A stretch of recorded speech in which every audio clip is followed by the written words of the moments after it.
Il y a mille et une manières dont nous cherchons à satisfaire le vide profond qui est en nous, car l'être humain est un puits vide qui a constamment besoin d'être rempli de délices. Quel est le délice véritable, profond et agréable qui peut satisfaire nos âmes malades? C'est Jésus le Christ, la parole de Dieu manifestée en chair. Sa parole est une épée qui donne la vie et qui fait mourir. Elle donne la vie aux morts et elle fait mourir les passions de nos chairs qui nous éloignent de la vie. Comme les fruits sortis de la verge d'Aaron, le message qui va suivre est un fruit sorti de la verge de Christ, crucifié sur le bois du calvaire. Attentifs soyons, et que toute la gloire soit à Jésus-Christ par le sang duquel nous échappons à l'enfer.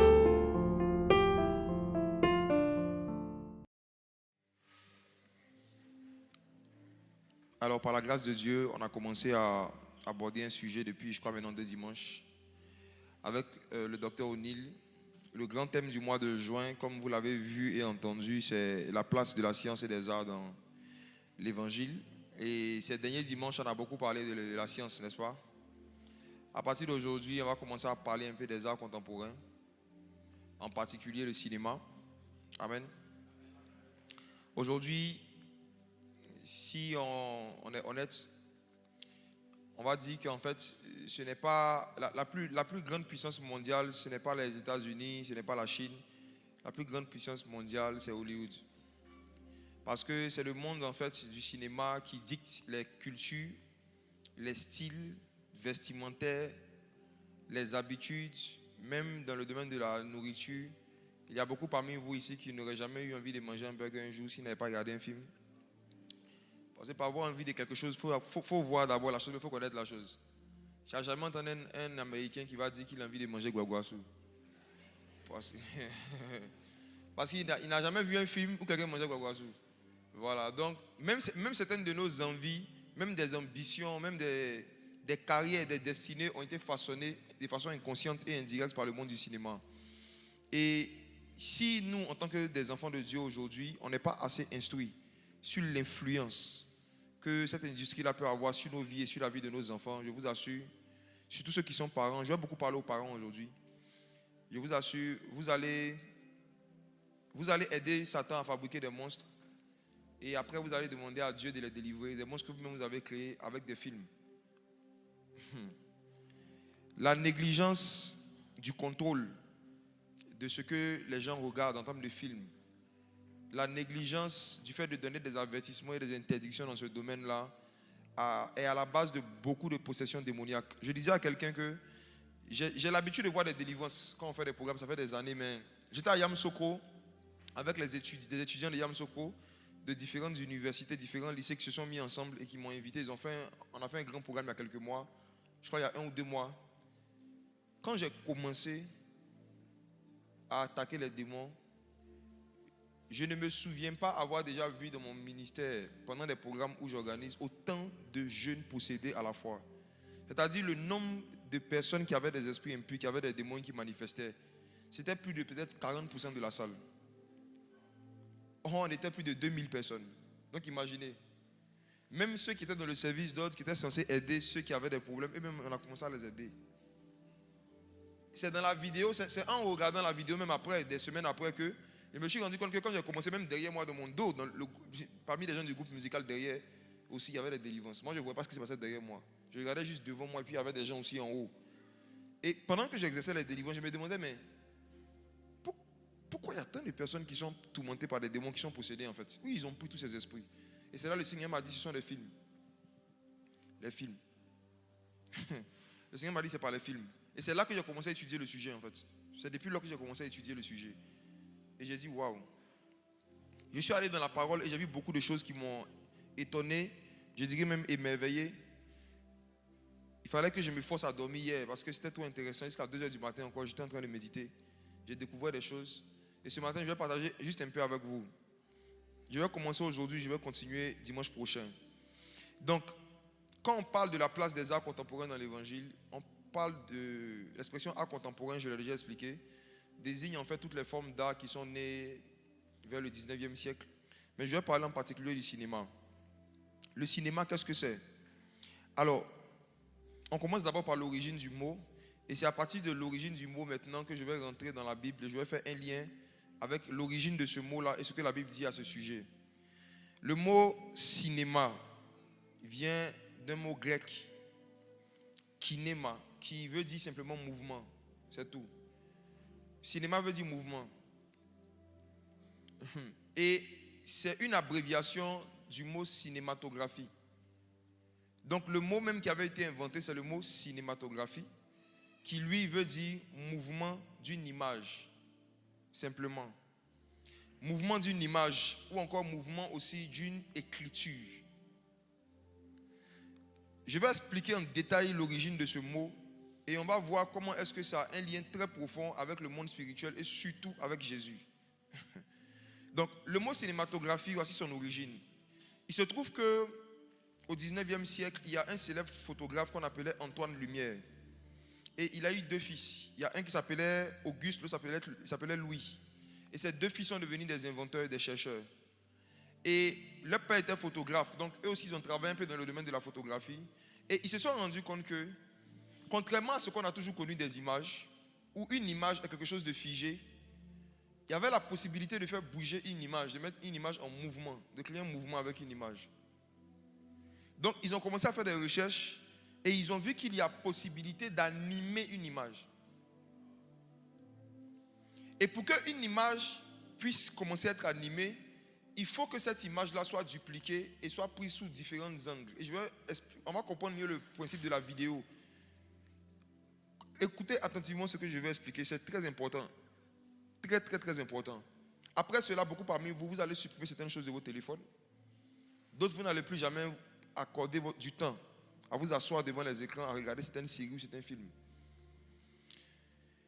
Donc, ces 2 frères-là, qu'on appelait les frères Lumière, c'est comme ça que les gens les ont appelés, d'où leur nom de famille, ils ont dit, il y a la possibilité de raconter une histoire ou de faire passer des informations en utilisant des images, mais qu'on va mettre en mouvement, des images qu'on fait bouger. Et c'est comme ça que l'expression cinématographie est née. Donc, si vous faites des recherches, vous allez voir qu'on va vous dire que cinématographie, ça veut dire l'écriture du mouvement. Mais quand vous creusez encore plus loin, on ne parle pas d'écriture en tant qu'un texte, mais on parle plutôt d'une image qui est en mouvement. Le fait de prendre une image et puis de la mettre en mouvement. Maintenant, voici. Si le cinéma, c'est donc l'art de faire passer un message en utilisant des images qui bougent, des images qu'on met en mouvement, il faut qu'on prenne cette définition et qu'on aille maintenant dans la Bible. On va faire 2 choses. On va chercher la première image qui existait dans la création. Et qui est la première personne qui a fait bouger une image, qui a animé une image? C'est bon? Colossiens chapitre 1, versets 12 à 14. Colossiens chapitre 1, de verset 12. Rendez grâce au Père qui vous a rendu capable d'avoir part à l'héritage des saints dans la lumière, qui nous a délivrés de la puissance des ténèbres et qui nous a transportés dans le royaume du Fils de son amour, en qui nous avons la rédemption, la rémission des péchés. Verset 15. Il est l'image du Dieu invisible, le premier-né de toute la création. Il est l'image du Dieu invisible. C'est qui? Qui est l'image du Dieu invisible? Jésus. Qui est l'image du Dieu invisible? Jésus. Pour faire très simple, Jésus est la photo de Dieu. Jésus est la photo de Dieu. Il est l'image de Dieu. Remplacez le mot image par photo et vos esprits vont commencer à s'ouvrir sur des réalités incroyables. Qu'est-ce qui s'est passé au commencement de la création? Dieu n'habitait ni dans les cieux ni sur la terre parce que les cieux et la terre n'existaient pas. Il y a un moment où Dieu créa les cieux et la terre, Genèse chapitre 1. Donc, le Créateur existe toujours avant sa création. Au commencement, Dieu était quelque part et c'est à partir de là qu'il créa les cieux et la terre. Donc, Dieu n'était ni dans les cieux ni sur la terre. Dieu habite une lumière inaccessible. Comme l'apôtre Paul le dit, il habite dans un endroit qu'on appelle le lieu secret. Le lieu secret, ce n'est ni le ciel ni le paradis. Et aujourd'hui, à travers le sang de Jésus, nous avons accès au lieu secret. quand nous prions, quand nous disons au nom de Jésus, on rentre dans cet endroit qu'on appelle le lieu secret. Ce n'est pas le paradis, c'est plus grand que ça. Ce n'est pas le ciel, c'est plus grand que cela. C'est pourquoi ceux et celles qui sont familiers au lieu secret ne sont pas pressés d'aller au paradis. Quand tu as l'habitude de communier avec Dieu dans sa présence, l'envie d'aller au paradis n'est pas urgent pour toi. Parce que pourquoi tu veux aller au paradis? C'est pour être avec Dieu. Mais tu es déjà avec lui. Dieu était quelque part, il a créé les cieux, il a créé la terre. Et quand il a créé la terre, il a créé les hommes. Et Dieu est tellement loin de l'humanité et de la création. Et il voulait quand même se manifester, se révéler à l'homme. Et qu'est-ce que Dieu a fait? Dieu a fait ce que nous faisons aujourd'hui, ce que nous appelons une nouvelle technologie, qui n'est pas en fait une nouvelle technologie. Toi qui es ici en Côte d'Ivoire, si quelqu'un habite en France et que tu veux te faire connaître à quoi tu ressembles à cette personne, tu vas lui envoyer ton image. Tu restes ici en Côte d'Ivoire, tu fais une photo de toi et tu lui envoies ta photo sans te déplacer. Quand la personne a ta photo, la personne peut avoir une idée de ce à quoi tu ressembles. Mais la réalité, c'est qu'il n'y a aucune photo qui ressemble exactement, parfaitement à la personne qui a été photographiée. C'est pourquoi quand tu prends plusieurs de tes photos à toi-même, d'une photo à une autre, tu as un aspect différent. D'une photo à une autre, tu as un teint différent. Il y a toujours un détail qui va faire que tu vas te dire, ce n'est pas exactement moi. Voici ce que Dieu fait. Il est sur la terre, il veut se faire connaître aux hommes. Il décide de se faire une photo. Et il prend sa photo et il envoie sa photo sur la terre. Il a envoyé Jésus. Jésus est la photo de Dieu qui est venu vers les hommes pour nous montrer à quoi Dieu ressemble. Mais une seule photo ne peut pas donner une représentation exacte de quelqu'un. Donc voici ce que Dieu fait. J'aimerais vous poser une question. Quelle est la différence entre une photo et une vidéo? Est-ce que quelqu'un peut m'aider? J'aimerais ce matin qu'on parle un peu. Une vidéo, c'est quoi? Et c'est quoi la différence?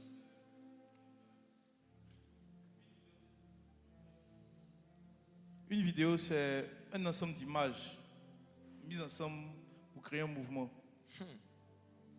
Donc une vidéo, c'est un ensemble d'images. Yes. Donc une vidéo, c'est plusieurs images. C'est ça. C'est ça. D'accord. Plusieurs images mises ensemble.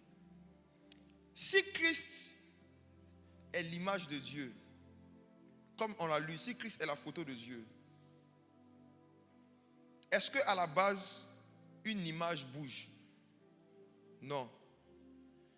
Une fois qu'une image bouge, comment on l'appelle?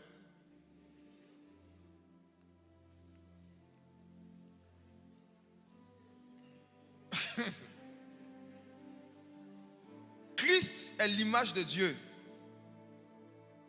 On l'appelle l'image lorsqu'il est dans une forme immobile. Mais une fois que l'image bouge, c'est quoi?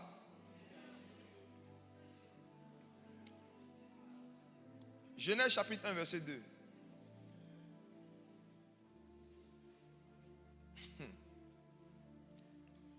Genèse chapitre 1, le verset 2. La terre était informe et vide. Il y avait des ténèbres à la surface de l'abîme. Et l'Esprit de Dieu se mouvait au-dessus des eaux. L'Esprit de Dieu se mouvait au-dessus des eaux. C'est quoi le cinéma? Le mouvement d'une image.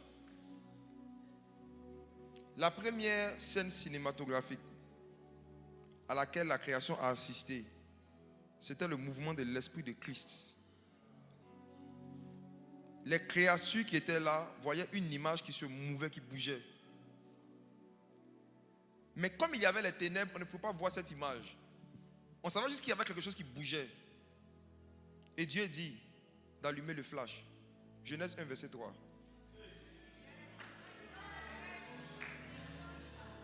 Genèse 1, le verset 3. Dieu dit que la lumière soit, et la lumière fut.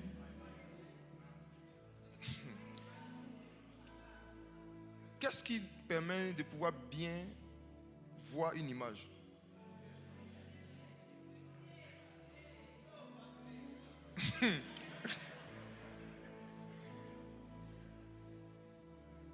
La première scène de cinéma de l'histoire de la création se trouve de Genèse chapitre 1, du verset 1 au verset 3.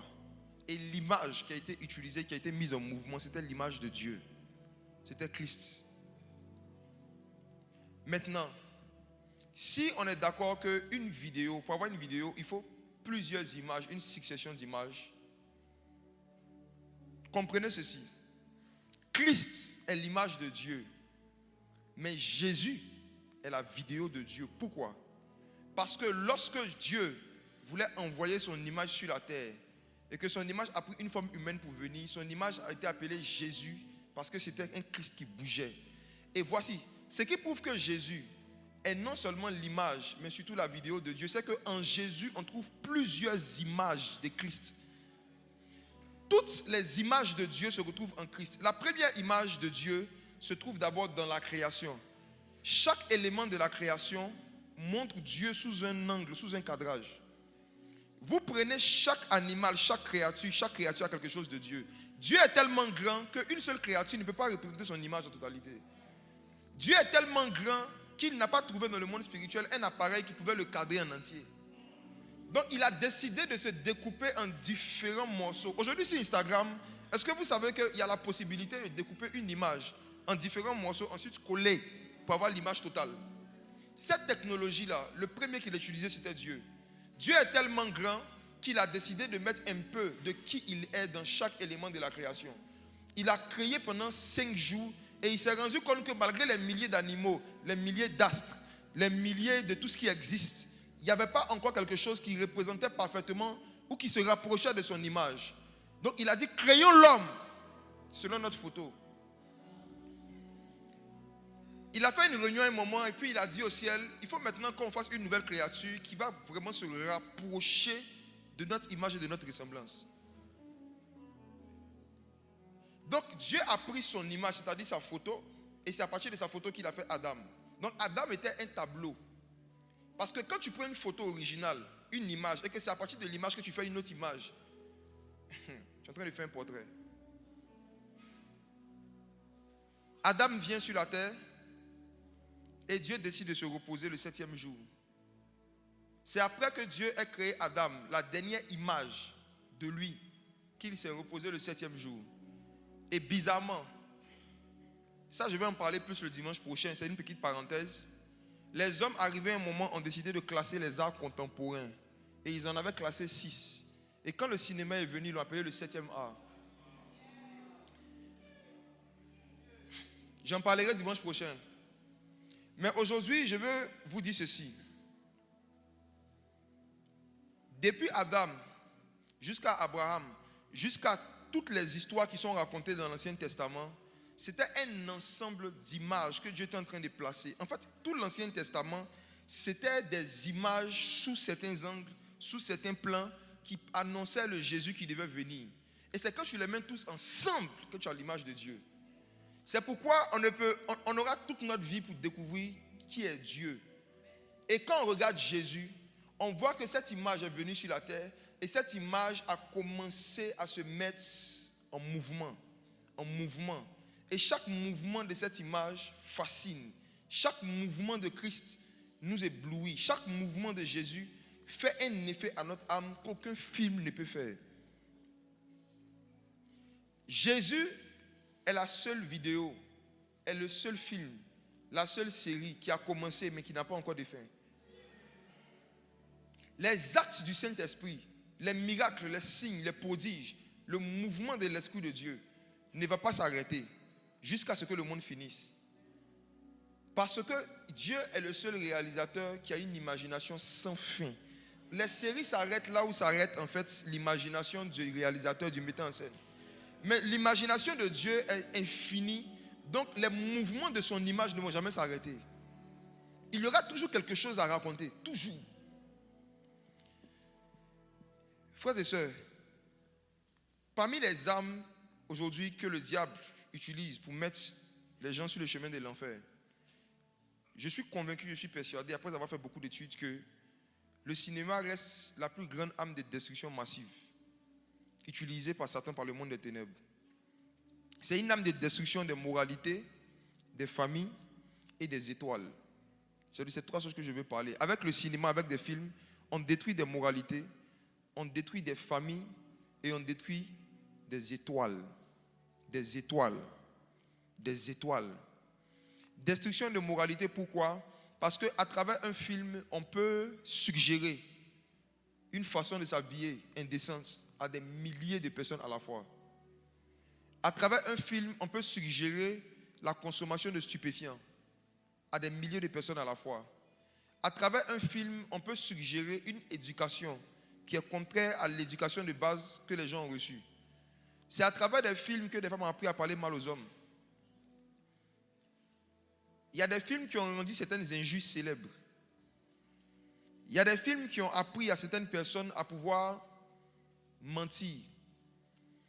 Je me rappelle que j'avais vu un documentaire d'un meurtrier, un vrai meurtrier qui a été attrapé aux États-Unis.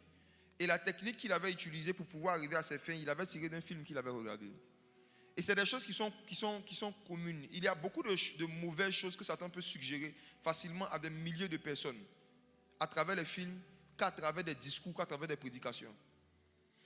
Et le domaine dans lequel Satan investit le plus son temps, son argent, son énergie, c'est dans le domaine des vidéos, dans le domaine des images qui bougent. Pourquoi?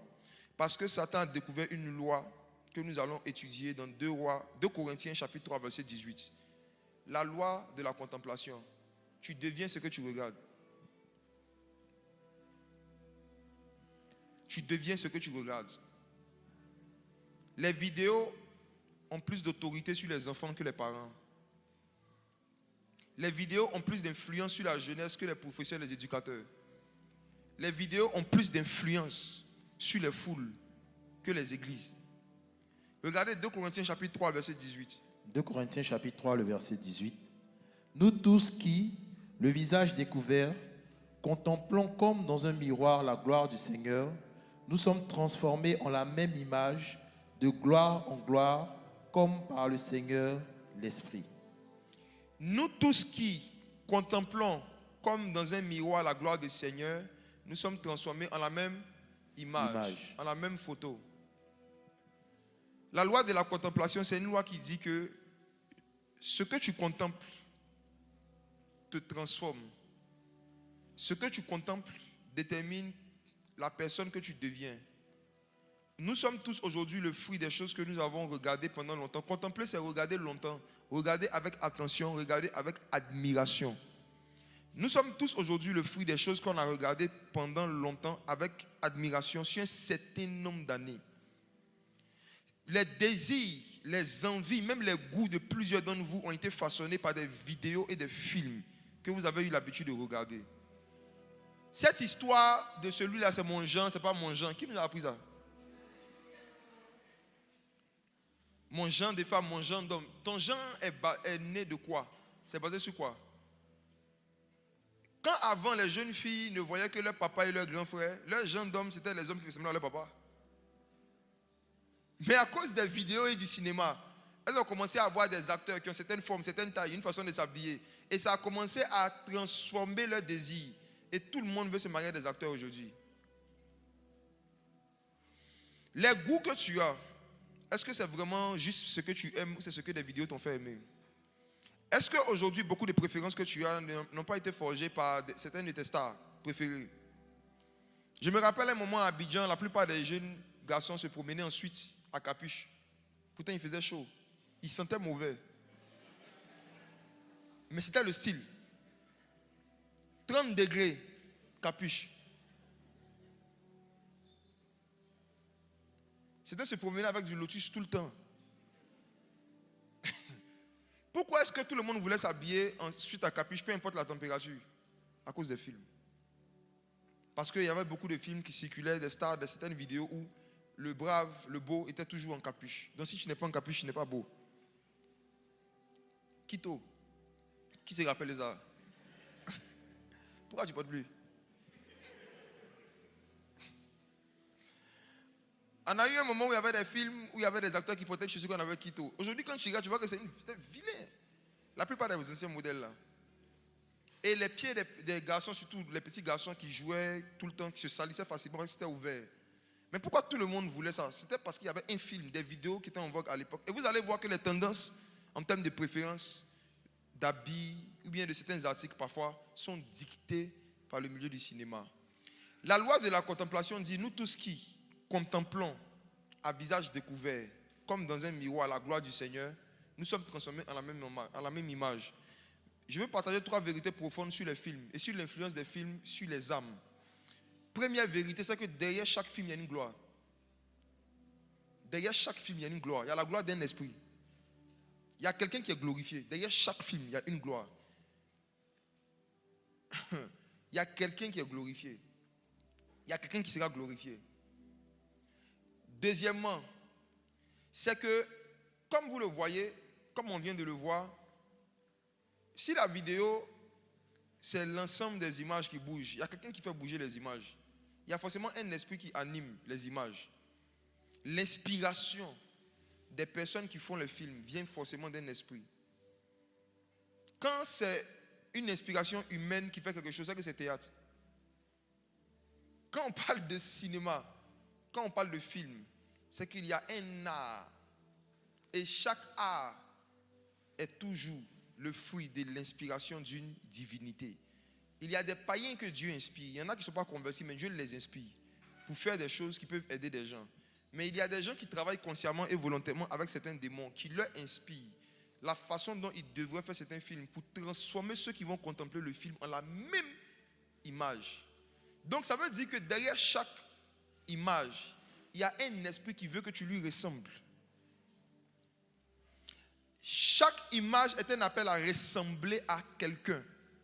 Un appel à être transformé en la même image que quelqu'un, à ressembler à quelqu'un. La dernière vérité que je veux partager, qui est la plus grande, c'est que le type de film que tu as l'habitude de regarder détermine le type d'esprit qui a le droit de te visiter et de te réclamer. Le type de film que tu as l'habitude de regarder détermine le type d'esprit qui a le droit, je dis d'abord de te visiter, ensuite de te réclamer. D'après 2 Corinthiens 3, verset 18, lorsque nous contemplons, nous regardons avec attention, nous regardons avec admiration la gloire du Seigneur, sans parler, le sujet de prière qu'on est en train de donner à l'image qu'on regarde, c'est « Je veux te ressembler. Viens en moi. Viens sur moi. » En fait, chaque contemplation est une invocation. Chaque contemplation est une invocation. Et beaucoup de jeunes sont entrés en contact avec des démons, ont pris des esprits à travers des films qu'ils ont contemplés. Et les films qui sont vraiment faits dans l'intention de mettre les gens en communion avec les démons sont des films où à certains moments, il y a des phrases spécifiques qu'on te demande de répéter. Arrivé un moment dans le jeu d'acteur, il y a des phrases spécifiques qu'on pousse les personnes qui sont en train de regarder à répéter ou à mémoriser. Dans beaucoup de films, dit des films de magie par exemple, quand vous les regardez, vous allez voir que forcément, on parle arriver un moment dans tous les scripts de formules magiques. De formules magiques que l'un des acteurs récite quand il veut faire certaines choses de façon spécifique. Et à force de contempler le film, parfois, des gens retiennent ces formules. Et il y a certains même qui les utilisent. Qui ici, quand il était petit, n'a jamais essayé abracadabra? Qui a déjà essayé? Je te pose une question. Tu as écouté ça dans un film. On t'a dit que c'est une formule magique. Tu voulais produire quel résultat avec?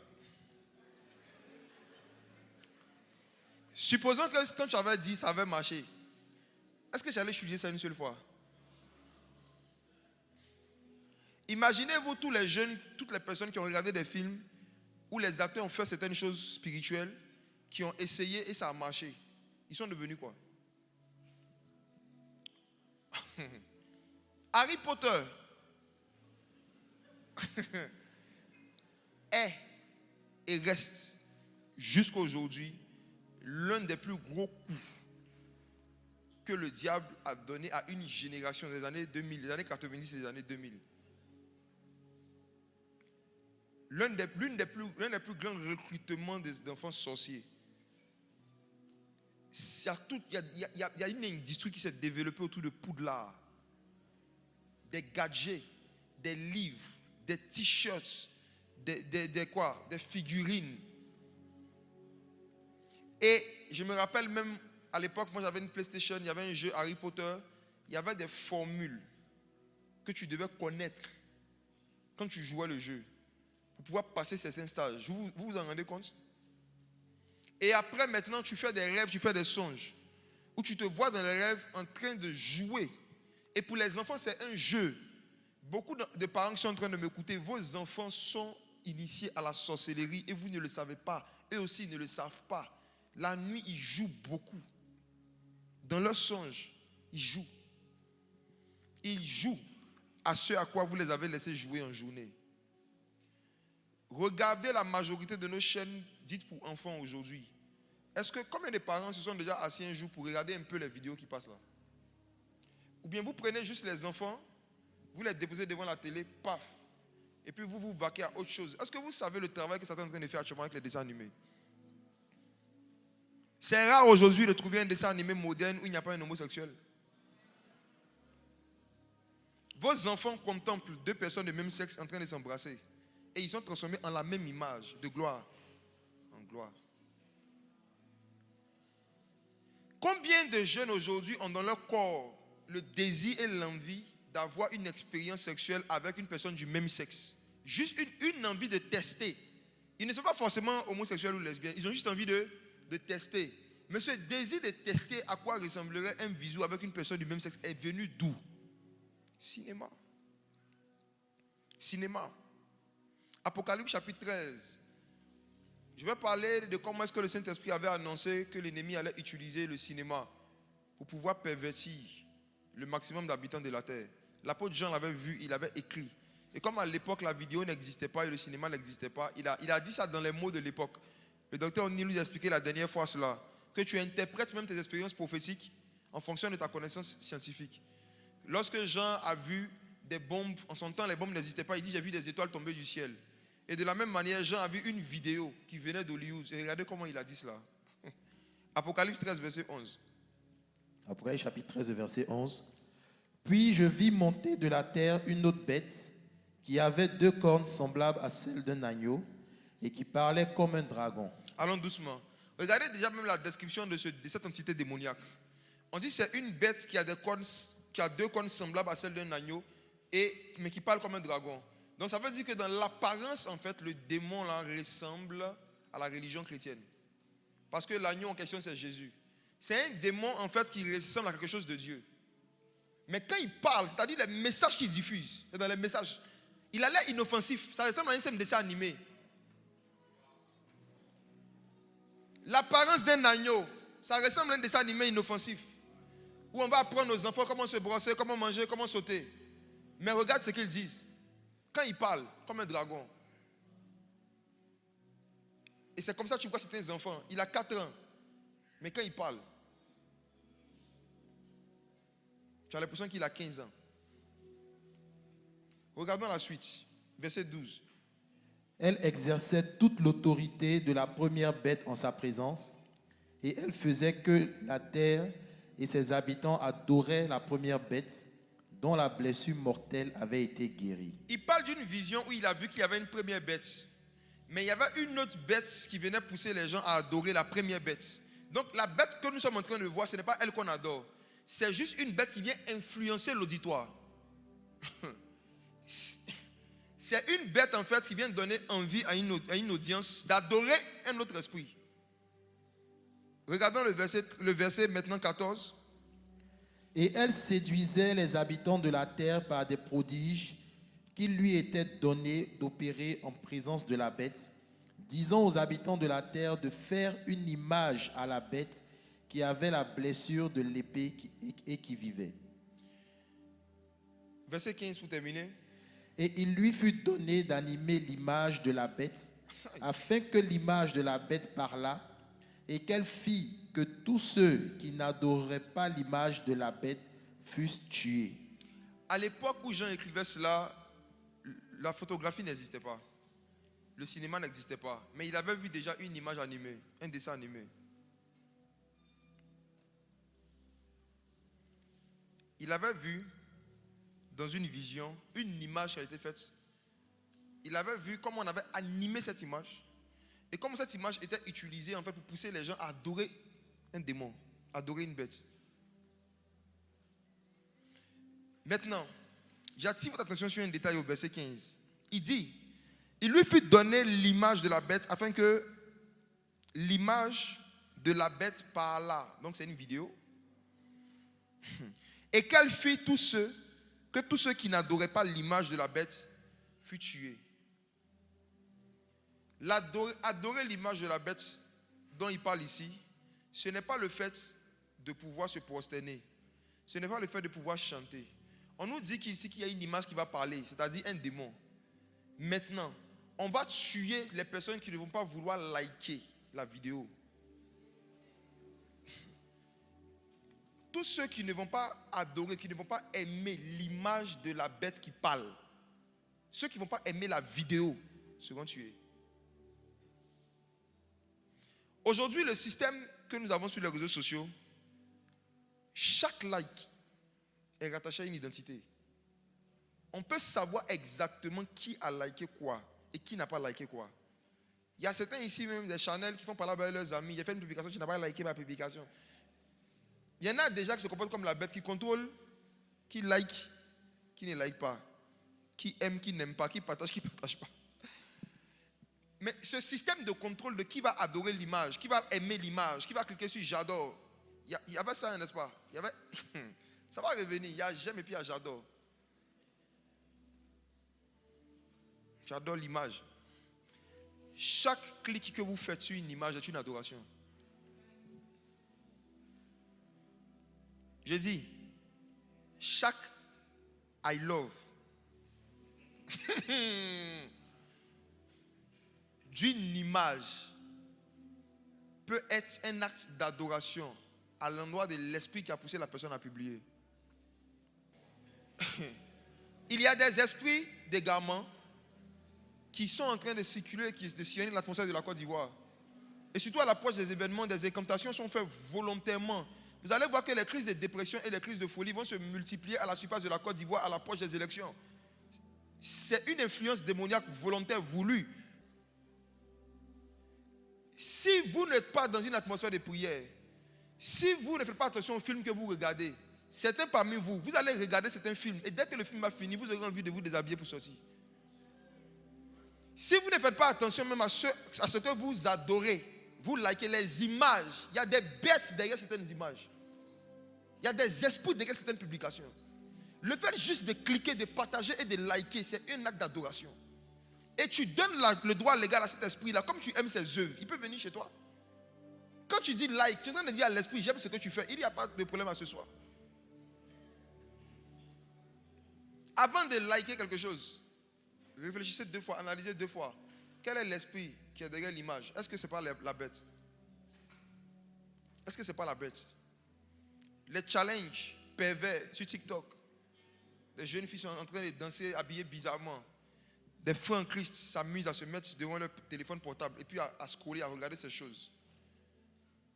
Après, les mêmes vont venir voir leurs aînés pour dire, je ne sais pas, j'ai fait des songes, des femmes de nuit, je ne sais pas d'où ça vient alors que je me sanctifie. Tu penses que c'est sanctifié? C'est seulement ne pas coucher avec une femme. Le fait d'aller prendre ton temps, d'aller contempler une image, tu es en train d'invoquer l'esprit qui a poussé la personne à faire ce qu'elle est en train de faire. Tu tombes dessus, tu vois que c'est bizarre, tu l'enlèves directement. Mais tu restes 10 minutes, tu restes 15 secondes. Et dans ta malhonnêteté infiniment variée, tu fais semblant, comme si tu dis, son visage me dit quelque chose. Hein. C'est ça ce que moi qui parle.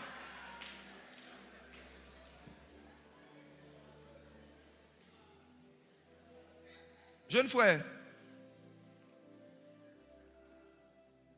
de la même manière qu'on n'envoie pas un lion pour aller surveiller une antilope, le Saint-Esprit ne va jamais t'envoyer évangéliser une fille qui ressemble à ce que tu aimais dans le monde.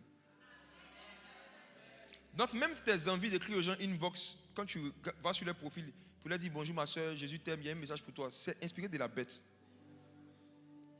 Yeah. On dit que ce démon-là, il a l'apparence de l'agneau. Ça veut dire que c'est un démon qui va te pousser, te donner envie de faire des choses qui ressemblent aux choses de Dieu. Ta première réaction, c'est mon genre. Ta deuxième réaction, c'est il faut que je sauve son âme.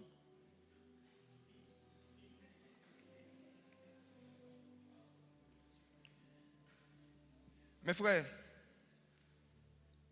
il y a beaucoup de personnes aujourd'hui qui vivent des problèmes spirituels qui viennent des films qu'ils ont eu l'habitude de contempler.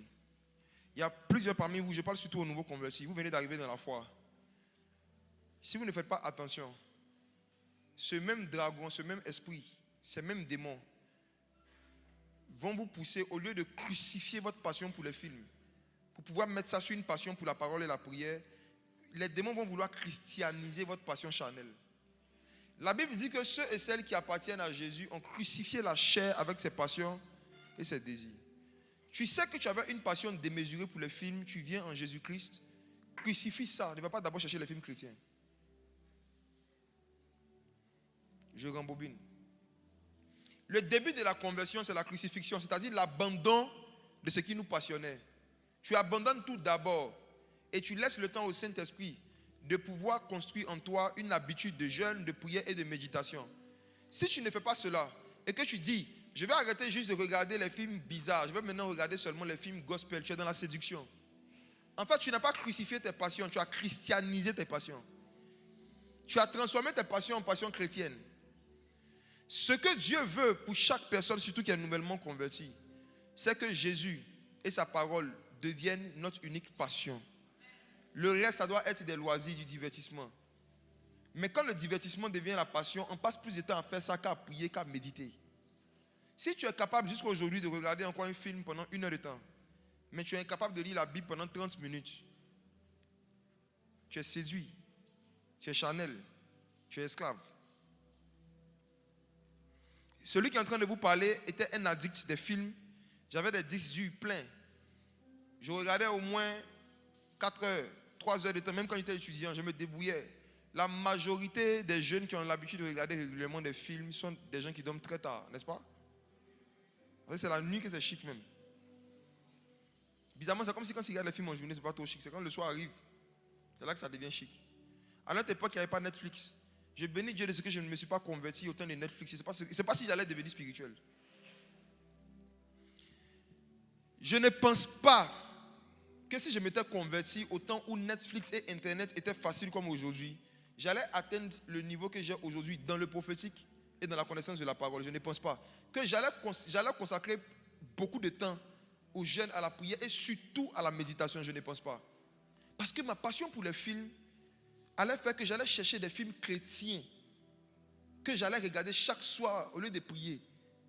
Et j'allais me dire, je suis toujours en train de faire les choses de Dieu.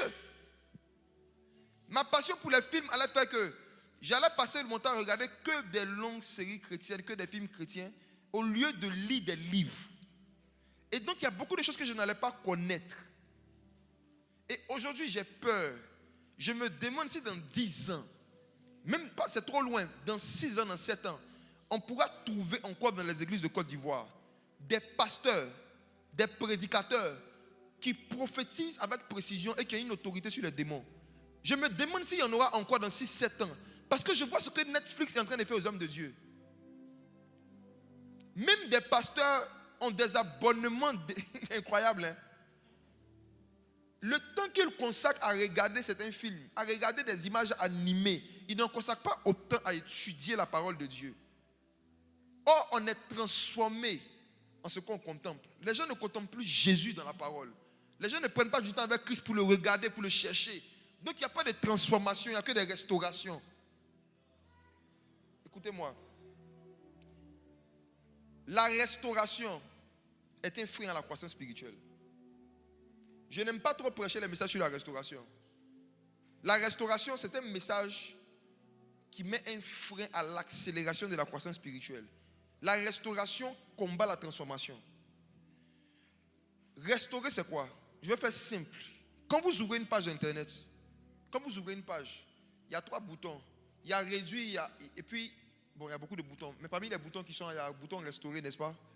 Quand on dit que tu dois restaurer une page, ça veut dire quoi? Ça fait avancer ou ça revient en arrière? Restaurer, c'est ramener une chose à son état du début. Restaurer, c'est ramener une chose dans le passé. Restaurer, c'est ramener une chose à son état primitif, à son état initial. Donc là où il y a restauration, il n'y a pas d'avancement. Et les gens viennent, Seigneur, restaure-moi, restaure-moi, restaure-moi, restaure-moi. L'église n'est pas un restaurant. Regarde. Le fait que tu as toujours besoin de restauration prouve que tu n'es pas en train de travailler à ta transformation. En général, même c'est quand une page bug, quand on clique sur restaurer, ça veut dire que tu as toujours des problèmes. Toi, tu n'avances pas. On te restaure seulement. Et il y a des ministères de restauration. Ministère de restauration. Or, la Bible dit que normalement, si on contemple Christ, on est censé être transformé de gloire en gloire. Mais au lieu d'aller de gloire en gloire, les films font que les gens vont de restauration en restauration. On te restaure. Donc les gens sont toujours à leur état initial. 3 ans après, même niveau dans tous les domaines. Paul écrivait à Timothée et il dit que tes progrès soient évidents pour tous. Tout ce qui ne grandit pas attriste son créateur. Imaginez-vous un papa qui met son enfant au monde. À 6 mois, l'enfant avait une taille. À 1 an, il a la même taille. À 2 ans, il a la même taille. Et puis l'enfant dit, papa, restaure-moi. Il y a quel parent qui sera heureux de voir que son enfant ne se transforme pas mais se restaure? Les films créent une génération de croyants qui évaluent leur proximité avec Dieu en fonction des sensations qu'ils ressentent. Il y a des personnes ici qui n'ont jamais pleuré par une prédication, mais chaque film les fait pleurer.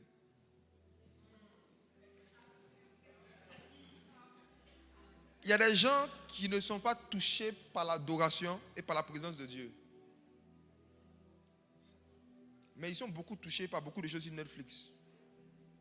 Vous êtes en train d'habituer vos âmes à être insensibles au Saint-Esprit et à être sensibles aux choses mondaines.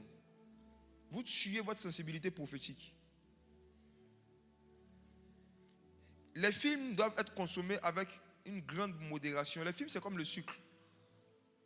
Il faut consommer cela avec beaucoup de prudence et de modération, sinon ça crée des maladies spirituelles. J'apporte l'équilibre pour dire que les films ne sont pas mauvais.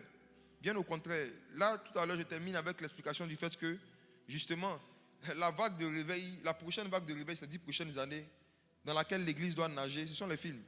C'est le cinéma. Je vais expliquer pourquoi, mais j'explique déjà le fait que il faut faire attention au rapport que nous entretenons en tant que chrétiens avec les films mondains. Tu as envie de te détendre. Tu viens du boulot, tu peux te détendre. Il faut te poser une question. Est-ce que tu aimes vraiment la parole de Dieu? Ça ne te détend pas. Si vous arrive de sentir plus de plaisir devant un film que devant une prédication, c'est que vous êtes séparé du Saint-Esprit. Si vous éprouvez plus de plaisir devant des films que devant des vidéos de prédication, c'est que votre esprit n'est pas en communion avec le Saint-Esprit. Vous devez pleurer, vous devez crier devant Dieu et vous devez supprimer ces images taillées. Et maintenant, je viens dessus.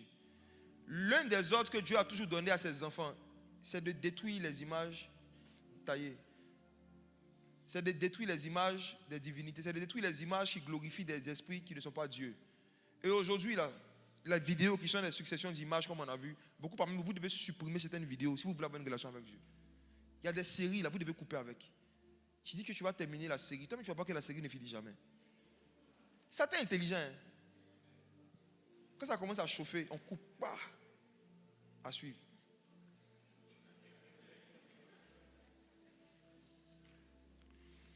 Nous avons connu un moment des séries en Côte d'Ivoire qui avaient un commencement mais qui n'avaient pas de fin. Des séries Melchisedec.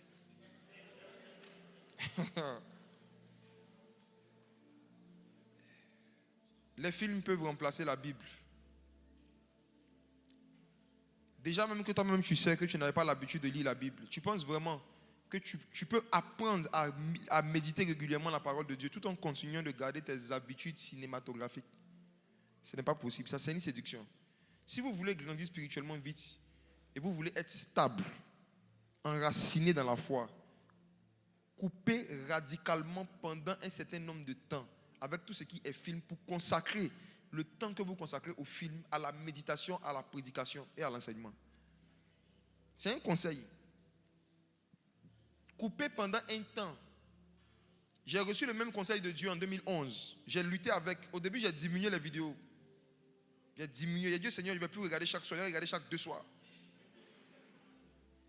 Et vous savez, le Saint-Esprit, dans ce domaine-là, il ne va pas se fâcher, non. Dieu n'est pas nerveux. Il ne va même pas insister. Je regardais mes vidéos. Mais ce que j'ai remarqué, c'est que quand je finis de regarder un film, quand je vais aller prier avant d'aller dormir, on se connaît. Quand tu vas prier, pendant le film, tu n'avais pas sommeil. Dès que tu vas dire, oh Père, l'atmosphère va changer. Tu vas t'évanouir. Tu vas voir que tu n'arrives même pas à prier 10 minutes, 15 minutes. Mais devant une vidéo, tu peux rester éveillé 1 heure, 2 heures. Finalement, qui est ton Dieu? Tu contemples qui? Aujourd'hui, avec les smartphones, on n'a plus besoin de la télévision pour regarder la télévision. Avant, la télévision était au salon dans une pièce. Pour regarder, il fallait se déplacer. Aujourd'hui, la télévision est dans notre poche, on se déplace avec. C'est nous qui sortons avec la télévision. Toutes les chaînes se sont mises sur nos téléphones. Tu peux télécharger une application, tu ne peux pas regarder une vidéo. Mais notre génération dans les problèmes, je vous dis la vérité. Il va falloir se battre pour avoir une vie de méditation. Ceux qui vont être sérieux avec le Saint-Esprit vont devenir de plus en plus rares. Parce qu'il y a trop de divertissement. Et l'une des façons de se battre pour conserver, grandir dans la vie de méditation, c'est de se fixer une discipline. Tu veux te fixer une période où pendant la période tu ne regardes pas de film. Une période. Certains parmi vous, dites-vous que vous n'allez pas regarder de film pendant 1 mois. C'est là que vous allez vous rendre compte que vous êtes devenu addict. Vous n'allez pas tenir. Essayez pendant 1 mois. Vous allez voir comment votre âme va réagir à l'intérieur de votre corps. La même manière dont un drogué, si tu le serves brutalement de la drogue, il peut devenir nerveux. Il va tourner il va aller chercher la drogue. De la même façon, lorsque quelqu'un est addict au film, quand lui-même il s'impose une discipline, je ne vais pas regarder pendant 1 semaine. Le 2e jour, ton pied, tiens comme ça, toi seul. Une voix va te dire, on va regarder les extraits, va regarder les bandes annonces. C'est comme ça que ça commence. Reconnais qu'il y a une addiction qui s'est créée.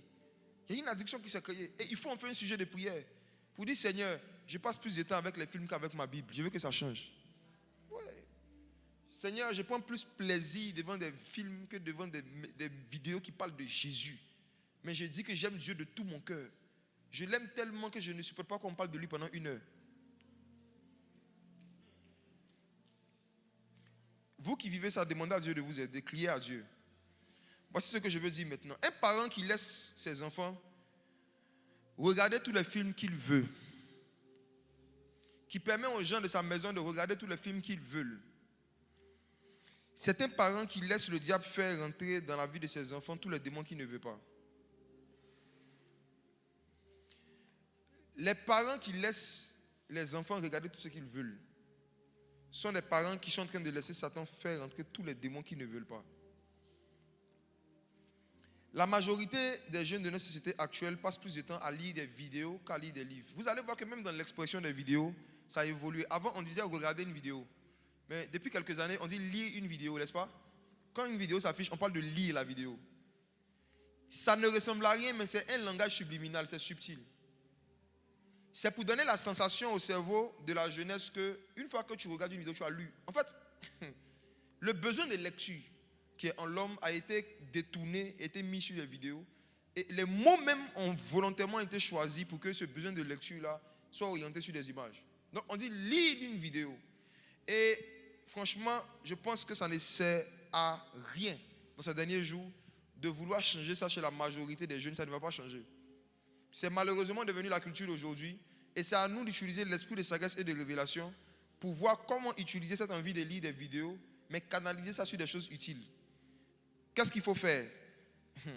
Il faut reconnaître que la voix des films et des vidéos sonne plus fort dans les familles, dans les lycées, dans les collèges, dans les universités que la voix parentale et la voix des prédications. Il faut reconnaître cela. Aujourd'hui, par la grâce de Dieu, il y a des livres audio. Aujourd'hui, par la grâce de Dieu, il y a des vidéos instructives, des vidéos documentaires. Aujourd'hui, de plus en plus, et je vais en parler, le Saint-Esprit est en train de susciter aussi des chrétiens qui font des vidéos qui ne sont pas seulement remplies de divertissement, mais des vidéos dans lesquelles il y a des vrais enseignements bibliques. Les vidéos dans lesquelles même tu découvres des versets, des vidéos dans lesquelles tu comprends mieux certaines réalités spirituelles. Il faut encourager les enfants à regarder ce genre de choses. Dans le domaine des dessins animés, Satan est en train de faire un vrai travail. Vous qui avez des enfants de moins de 10 ans, Satan est en train de faire un vrai travail. Satan est en train de faire un vrai travail. Satan est en train de faire un vrai travail. Ne laissez pas une voix quelconque vous convaincre que si votre enfant ne regarde pas les dessins animés, il va mourir. Beaucoup parmi vous, vous avez grandi au village, vous n'êtes pas mort. Il y a des moments où, quand vous allez voir que dans une scène d'un dessin animé, il y a des scènes trop perverses, soyez stricts, interdisez littéralement aux enfants de regarder ça. Je me suis assis avec les monitrices de l'école du dimanche il y a quelques mois. On a passé une journée ensemble et je leur ai posé des questions par rapport aux enfants qui sont là-bas qu'on gère. Pour ceux qui ne savent pas, on a une école du dimanche qui est dans une de nos villas quelque part. Les parents déposent leurs enfants là-bas. Actuellement, ils doivent être là-bas. Il y a des enfants qui ont fait des aveux de choses qu'ils ont faites que vous ne pouvez pas imaginer. Ils ont vu ça dans des dessins animés, dans des films.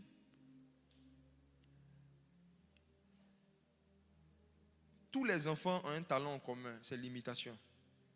Et ils imitent tout, sans trier, parce que c'est de leur âge, c'est normal. Si nous n'encourageons pas nos frères et sœurs qui travaillent dans le domaine du cinéma et qui savent faire des vidéos ou des films chrétiens à en faire et à produire des contenus à caractère spirituel ou éducatif pour nos enfants, dans 7 ans, on va avoir des départements de jeunesse dans les églises évangéliques où plus de la moitié sont homosexuels.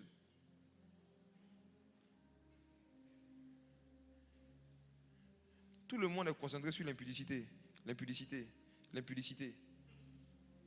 Au moment où les gens vont baisser leurs yeux, le nombre de woubis qu'ils vont voir assis devant eux, ils seront étonnés. Il y a un fléau silencieux qui est en train de gagner du terrain dans les groupes de jeunesse, même des églises. C'est l'homosexualité. L'homosexualité. L'homosexualité modérée. L'homosexualité sans pénétration. L'homosexualité qui consiste juste en des flirts de personnes du même sexe. Des frères en Christ qui se caressent. Des sœurs en Christ qui organisent des soirées pyjama. Et arrivé un moment, on enlève les pyjamas.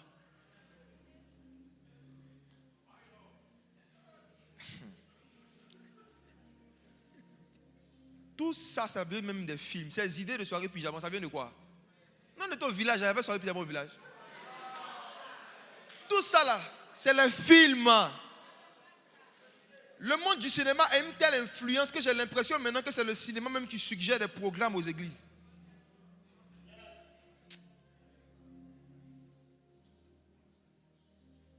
Même les expressions qu'on utilise pour désigner nos activités d'église, on les importe de là-bas.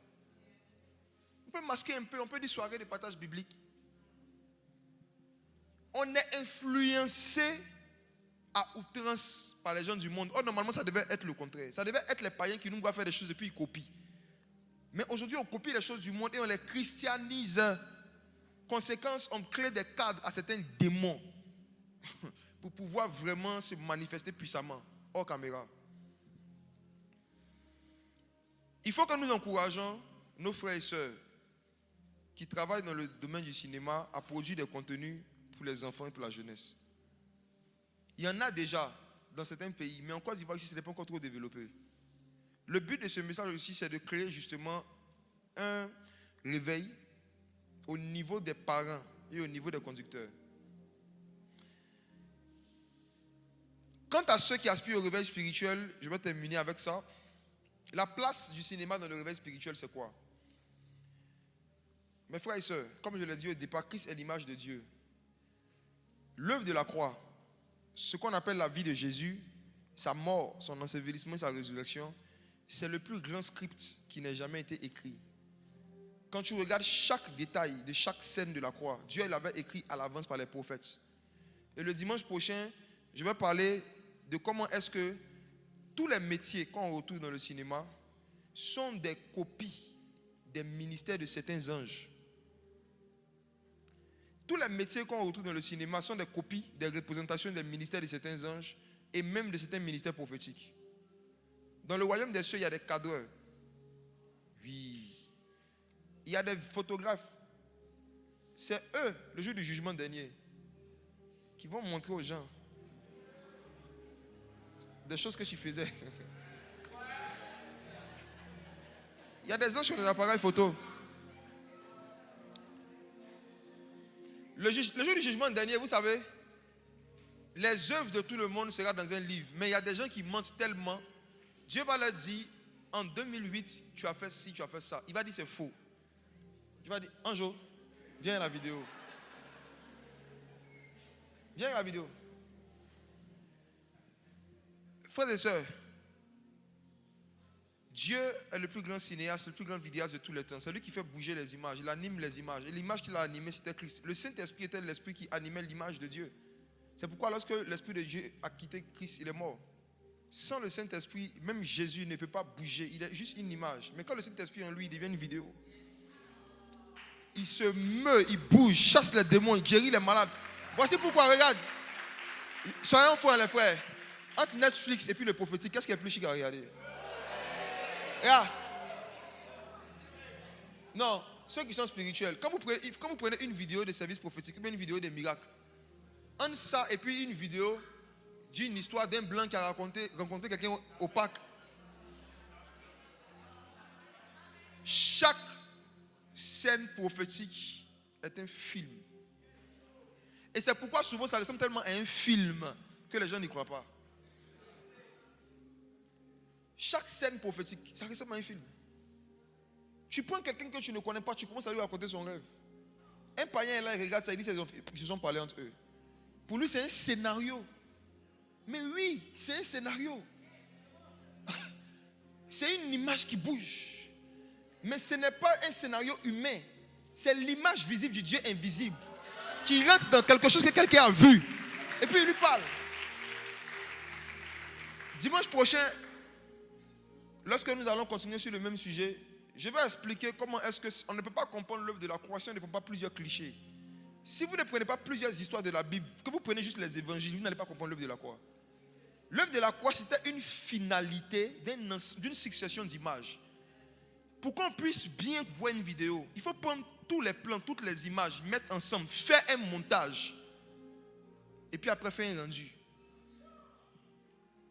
Prendre l'histoire de Moïse, prendre celle d'Esther, prendre celle de Jérémie, d'Ésaïe, les mettre ensemble, faire un montage. Et puis ensuite, maintenant, produire le sacrifice de Jésus. C'est le travail de ceux qui doivent prêcher l'évangile. Chaque prédicateur est un monteur. Il doit connaître les roches de la croix, les histoires de la Bible qui parlent de la croix. Jésus l'a fait à sa résurrection. La Bible dit que Jésus, quand il est ressuscité, il a organisé une séance de films, projection de films. Il a pris des disciples sur le chemin de Maïs. On dit commençant par Moïse, par la loi et par tous les prophètes. Il a commencé à leur montrer ce qui le concerne dans les Écritures. C'est-à-dire qu'il a pris les scènes qu'il y avait dans chaque, il a assemblé, il a monté, il a mis sa voix dessus. Et c'est devenu vivant pour eux. Et ils ont dit, notre cœur ne nous brûlait-il pas en chemin pendant qu'ils nous expliquaient les Écritures. Ils étaient devant la vidéo de Dieu, l'image de Dieu qui est en mouvement. Il était en train de leur expliquer des choses. Mes frères et sœurs, la place du cinéma dans le réveil, c'est quoi? Les païens que nous voulons gagner aujourd'hui, en attendant que Dieu change leurs habitudes, ils regardent plus de vidéos que n'écoutent des prédications. Ils accordent plus d'attention et d'intérêt à des vidéos de films ou des vidéos qui sont faites avec un minimum d'art cinématographique. Quand je dis film, ce n'est pas forcément comme ce que notre département a fait récemment. On va en parler après. Mais toute vidéo qui est faite avec art, avec un minimum d'art, peut attirer l'attention d'un païen pour faire passer un message. L'image de Christ peut se cacher dans les images des hommes. Et lorsque le Saint-Esprit est venu habiter en nous, c'est l'image de Dieu qui est venue habiter en une image. Parce que nous-mêmes, on a été créés à l'image et à la ressemblance de Dieu. Et dans cette image, Dieu a ajouté encore une autre image. Il y a des personnes qui ont eu envie de venir écouter l'évangile dans l'église d'une personne parce que la personne avait une jolie photo de profil. Est-ce que vous savez ça? Vos photos de profil peuvent envoyer les gens en enfer. Je dis que derrière chaque image, il y a un esprit. Et l'image que tu présentes là peut soit repousser quelqu'un, soit l'attirer. Il y a beaucoup de croyants qui ont des images repoussantes. Je faisais une formation pour les évangélistes sur Internet il y a quelques mois avec des gens. Je leur ai dit, leçon numéro 1 pour commencer à évangéliser, changez vos photos de profil. Vous prenez les photos comme si on était en 1980. Il y en a qui évangélisent, tu vas regarder sur leur page là, ils ont pris photo, ils ont mis ça sur le nez comme ça. Tu vois photo de profil là, tu vois un nez avec des yeux, un nez et des yeux. C'est quoi ça? J'ai dit les gars, comprenez la psychologie des païens. Avant d'écouter un son, ils regardent une image. C'est l'image là qui va déterminer s'ils vont écouter le son. Il y a des païens qui ont cliqué sur des vidéos parce que la page de couverture même simplement était de bonne qualité. Juste ça. Donc négliger son image pour aller évangéliser, c'est saboter le travail du Saint-Esprit sur la terre. Parce que les païens actuels là, ils sont sensibles aux images d'abord, pas au son. Aux images. Il y en a, ils vont évangéliser sur les réseaux sociaux avec des pseudonymes. Sarah de Nephtali. Gloire de Dieu 225. Et puis tu vois la photo de profil, c'est un lion avec du feu derrière lui. Soyez sérieux. Soyez sérieux. Vous postez juste des versets. Vous pensez que les gens n'ont pas de Bible? Écoutez-moi, si vous ne voulez pas qu'on voit vos images sur les réseaux sociaux, n'évangélisez plus sur les réseaux sociaux, laissez tomber. Si vous ne voulez pas qu'on voit votre visage, vous ne voulez pas qu'on vous voit, ne parlez à personne sur les réseaux sociaux. C'est un réseau social, ce n'est pas un réseau spirituel. Quand on est sociable, on se présente. Le début de la sociabilité, là, c'est l'accessibilité. On va voir qui tu es au moins ton nom. Tu mets un pseudo, tu mets l'image d'un agneau.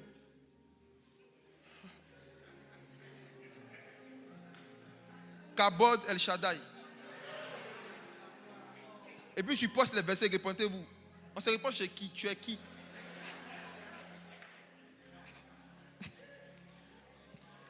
Vouloir utiliser uniquement la prédication pour gagner des âmes à notre époque, c'est comme vouloir parler à 3000 personnes dans la rue sans utiliser un micro.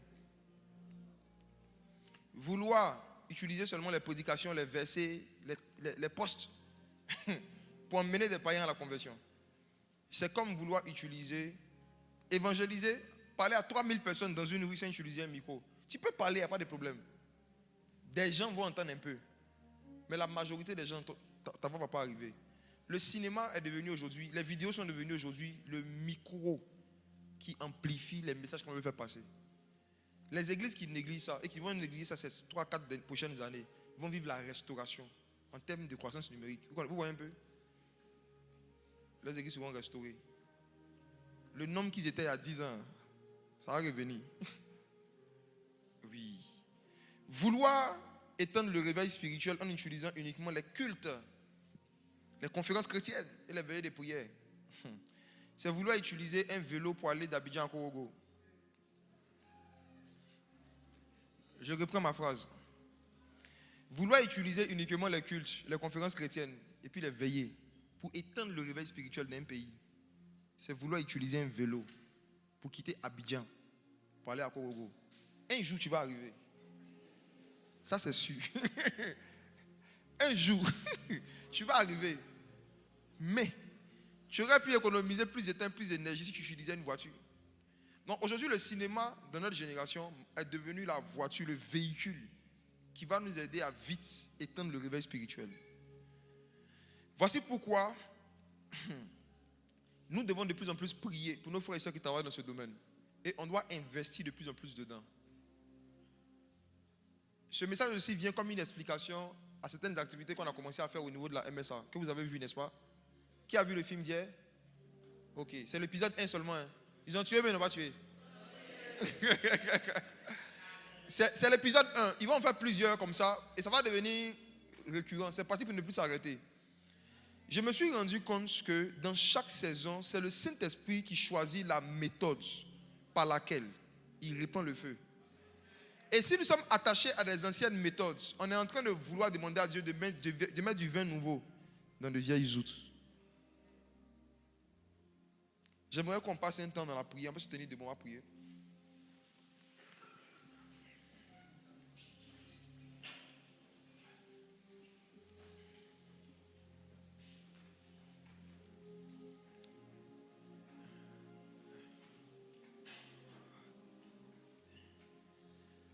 On va faire un sujet de prière qui a l'air simple et banal. Mais j'aimerais qu'on demande au Seigneur de créer dans nos cœurs un détachement et un désintérêt pour les films mondains. Priez pour demander à Dieu de créer dans votre cœur un détachement et un désintérêt pour les films mondains. Et une passion pour la prière et la méditation. Une passion pour la parole et pour la prière. J'aimerais qu'on prie pour demander au Seigneur de nous rendre capables d'accorder autant de temps à écouter des vidéos de prédication ou à lire des livres que le temps qu'on accorde à regarder des films. Demande au Saint-Esprit de déplacer ton cœur. La Bible dit que là où est ton cœur, là sera ton trésor. J'aimerais qu'on prie pour que Dieu fasse de nous des personnes pour qui les films ne deviennent jamais un trésor. Peut-être que par la grâce de Dieu, tu as déjà passé cette étape. Prie alors pour un frère, prie pour une soeur, prie pour tes enfants, prie pour des gens que tu connais. Prie pour des nouveaux convertis, prie pour des frères et soeurs qui luttent avec ces choses encore. Que le Saint-Esprit leur donne la force de se détacher, de se désintéresser des films mondains et d'accorder leur temps libre, leur passion et leur attention, leur contemplation à la parole de Dieu. Prions.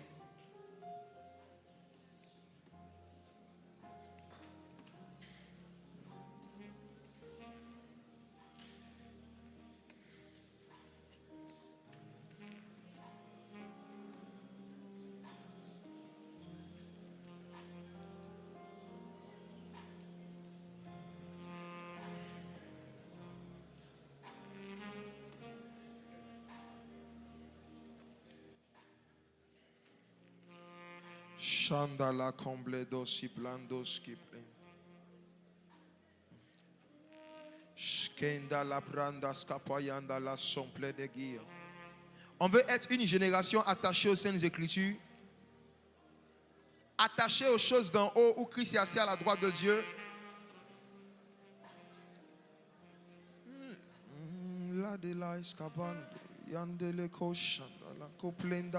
Si tu sais que tu accordes beaucoup de temps à des vidéos et pas assez à la Bible, pas assez à la prière, ce matin, détache-toi, détache-toi. Détache-toi. Dis, je me détache au nom de Jésus. Détache-toi.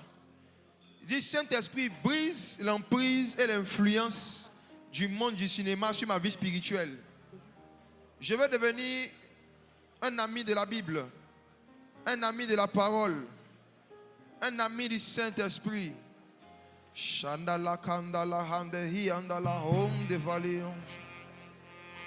La kawendas kaplendos kapali ando plendos kiplawandas kapayanda la subre de kendele kove. Alahanda la blayando le klawandas kiblanda da comble de le handa hiande le ko. Prie pour tes enfants, prie pour tes enfants. Prie pour tes frères et sœurs. Surtout vous qui ne vivez pas avec vos enfants, priez pour eux. Vous ne savez pas ce qu'ils vivent dans leur chambre. Vous ne savez pas les luttes des esprits des ténèbres contre eux pour les maintenir captifs. Les caplantos capalaya. Palakamando la camblonde le camblonde fort. Et chaka panta la camendas caplei caplowandai. Et scala comble de la combe la pain. Ili handa kawandas kapayam de la ila ponte. Iredala kapawandas kapleya kapuendas kapaya. Dis à Dieu dans cette saison d'augmenter dans ton cœur le désir de connaître la parole. Demande à Dieu d'augmenter dans ton cœur le désir de connaître la parole.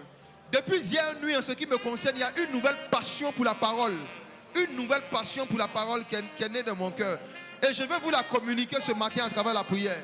Demandez à Dieu de susciter en vous une nouvelle passion pour la parole. Au commencement était la parole. La parole était avec Dieu. La parole était Dieu. Toutes choses ont été faites par elle. Rien de ce qui a été fait n'a été fait sans elle. En elle était la vie. La vie était la lumière des hommes. Le diable se bat. Pourquoi on donne au divertissement la place de la parole? Quand on donne au divertissement la place de la parole, ce matin, tu vas demander au Saint-Esprit de t'aider. Tu vas dire, mets en moi un feu nouveau pour la parole. Que le feu, l'intérêt, l'amour, le désir de la parole de Christ soit renouvelé dans mon cœur.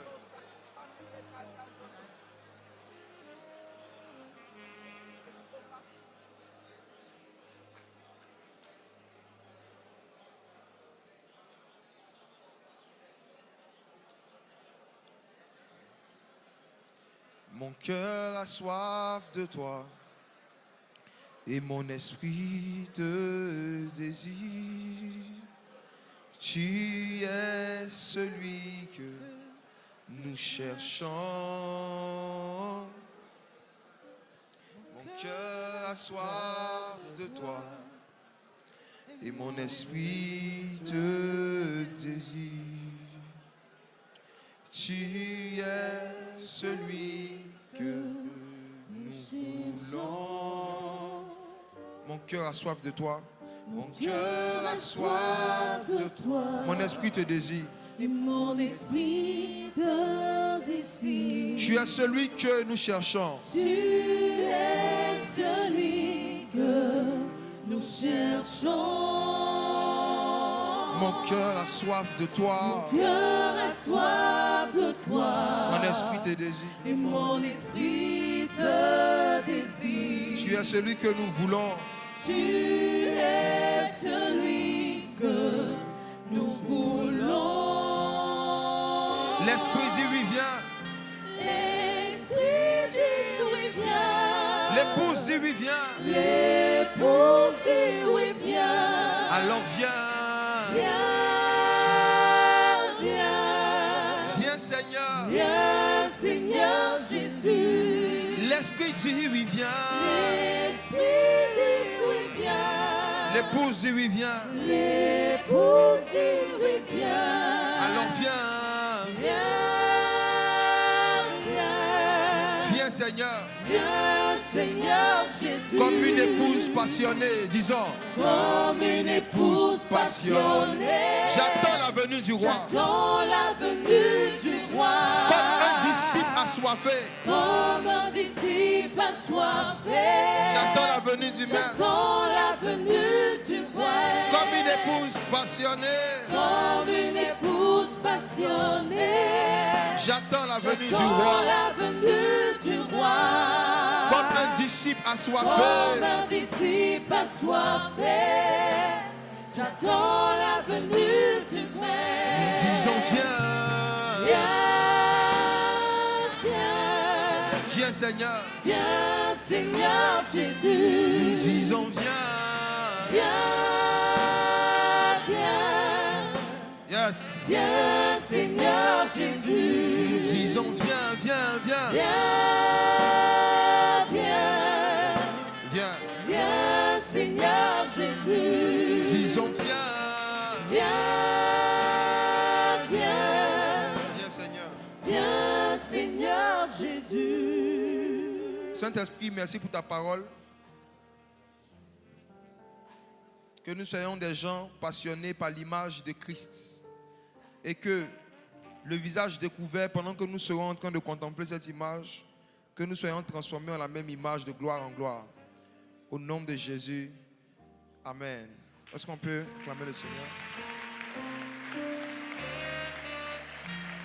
Amen. Asseyez-vous.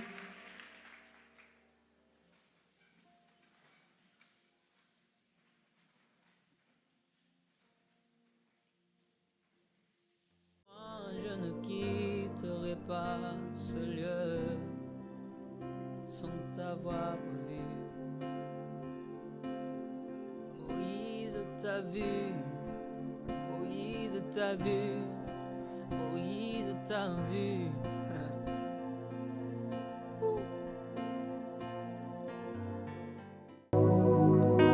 L'onction est disponible comme une source d'eau qui coule ne s'arrête pas, qui coule jamais. L'onction est disponible